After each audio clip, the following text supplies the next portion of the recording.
Selamat siang Pak, perkenalkan saya Eva Deca Satiti dan teman saya Maria Wilhelmina Somiko-Komakin. Di sini kami akan membuat video mengenai materi-materi materi-materi yang telah diberikan oleh Bapak kepada kami guna untuk memenuhi tugas UAS dari mata kuliah Ilmu Pengantar Filsafat. Jadi di sini kami berdua akan membahas beberapa pertanyaan. Dalam konsep tanya jawabnya, bagaimana dia bertanya pada saya minimal 5 pertanyaan dan juga saya bertanya pada dia minimal 5 pertanyaan. Oke. Sudah siap Helma? Sudah. Oke. Jadi pertanyaan pertama yang akan saya tanyakan yaitu menurut Helma apa yang dimaksud ini dari filsafat Yunani? Filsafat Yunani itu merupakan kajian pertanyaan-pertanyaan fundamental dengan etika epistemologi yang saya tahu, yang mana berkaitan dengan etika dan tentang alam semesta.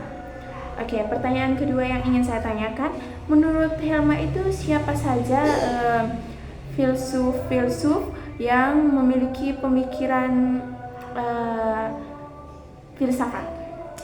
Nah, dari pertama dari saya tuh Thales, yang kedua tuh Socrates, yang ketiga Aristoteles, dan 4 Plato. Oke, dari pertanyaan yang ketiga yang akan saya tanyakan kepada Helma itu apa yang dimaksud dengan apa dimaksud logos dari Herakleitus? Di sini Herakleitus mengemukakan logos itu bagaimana atau konsep yang mengatur atau prinsip universal yang mengatur alam semesta itu sendiri. Oke, pertanyaan selanjutnya yang akan saya tanyakan, menurut Helma mengapa teori-teori dari para filsuf Yunani masih relevan pada zaman sekarang? Karena teori-teori dari filsuf itu sangat modern, yang mana berkaitan dengan etika moral, politik, ekonomi, dan sosial yang sangat melekat hingga sekarang ini. Oke, jadi begitu ya. Pertanyaan yang kelima yang akan saya tanyakan yaitu apa definisi ide menurut Plato?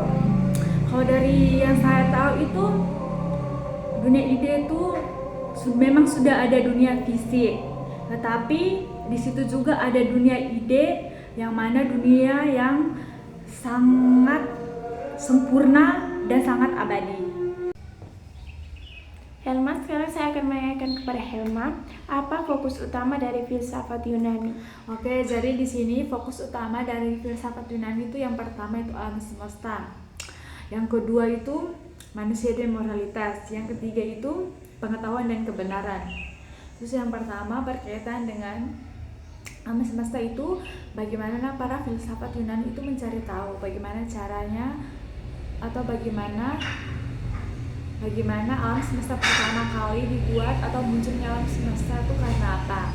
Terus yang kedua itu manusia dengan moralitas, bagaimana manusia itu pertama kali menjadi manusia yang benar-benar manusia itu bagaimana, dan siapa yang menciptakan manusia, dan bagaimana datangnya manusia itu karena apa, disebabkan karena apa. Terus yang terakhir itu mencari kebenaran dan lain sebagainya, itu bagaimana yang terakhir kebijakan dan kebenaran, bagaimana orang itu harus memiliki sifat kebijakan dan mencari tahu kebenaran itu sendiri. Oke, pertanyaan selanjutnya, apa tujuan utama filsafat Yunani? Tujuan filsafat Yunani yang pertama itu mencari tahu kebenaran, terus yang kedua itu kebijakan, terus yang ketiga itu bagaimana menjadi atau bagaimana cara membuat atau bagaimana mengatur pola hidup atau cara hidup yang baik. Jadi yang pertama itu di sini saya membahas tentang cara hidup yang baik. Bagaimana dalam filsafat Yunani itu kita diatur atau kita diarahkan untuk bisa mendisiplin waktu atau bagaimana cara mengatur waktu agar mengatur kehidupan lebih baik lagi. Oke. Sekian dari pertanyaan saya, Helma. Oke, sekarang pertanyaan dari saya, Eva, sudah siap? Sip. Pertanyaan pertama dari saya, bagaimana peradaban Helenisme itu terbentuk? Jadi menurut saya itu peradaban Helenisme terbentuk itu karena berawal dari penculikan Helen yang merupakan istri dari Menelaus yang merupakan raja Sparta oleh Paris yang merupakan pangeran Troya.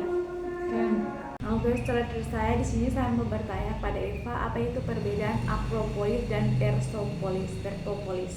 Oke, Persepolis yang pertama saya akan menyampaikan apa itu perbedaan dari Akropolis dan Persepolis. Jadi, Akropolis itu merupakan kota yang letaknya di atas bukit. Dia juga merupakan suatu pusat keagamaan dan juga merupakan suatu tanda kemewahan atau kejayaan dari bangsa Athena, kota Athena. Terus Persepolis merupakan kota yang berada di dataran dan juga Persepolis merupakan Persepolis menyembah hewan dan juga Persepolis itu dibangun pada masa Seises. Pertanyaan berikutnya, apa perbedaan diakronis, kronis, dan sinkronis? Oke, perbedaan diakronis, sinkronis, dan kronis. Diakronis itu merupakan membayangkan masa depan, sedangkan sinkronis itu merupakan sinkronis itu melintasi waktu dan kronis itu merupakan tahapan waktu. Ya, yang berikutnya, bagaimana caranya atau bagaimana cara melatih FKH? Efek AHA. Oke, bagaimana cara melatih efek AHA? Efek AHA itu dilatih dengan cara menemukan jalan baru, jalan yang baru atau jalan yang berbeda, dan juga mengubah cara pandang kita. Bagaimana caranya atau bagaimana cara apa saja yang dilakukan oleh Yunani untuk mengalahkan Troya dalam sebuah peperangan? Oke, dalam perang Troya itu cara Yunani mengalahkan Troya itu dengan memikirkan sebuah strategi. Jadi strategi yang dipikirkan itu strategi kuda Troya yang dipikirkan atau yang merupakan ide dari Odysseus. Berikutnya, Plato itu membagi jiwa menjadi 3 bagian, itu apa saja? Oke, Plato itu membagi jiwa manusia itu ada 3, yaitu ada epitemia, yang kemudian tumos, lalu logos. Jadi epitemia itu adalah bagian dari jiwa manusia yang hanya memikirkan hasratnya atau kepuasan pribadi. Terus yang ini tumos itu tuh jiwa manusia yang hanya berpikir tentang harga dirinya, bagaimana cara orang menghormati dia dan bagaimana dia dikenal oleh orang-orang. Yang penting tentang pribadi lah. Terus yang ketiga itu ada logos. Logos itu tuh yang hanya jiwa manusia yang hanya berpikir tentang kebijaksanaan dan akal-akal sehat. Dan juga bagian-bagian tubuh yang termasuk dalam 3 jiwa manusia itu epitemia, perut ke bawah, terus ini tumos itu dada dan leher, lalu logos itu di bagian kepala. Pertanyaan berikutnya, teori pembentukan alam semesta menurut Thales. Oke, menurut Thales, teori pembentukan alam semesta itu dari elemen air. Jadi elemen air itu berproses sebagai pembekuan dan penguapan. Sekian dari kami berdua. Selamat siang.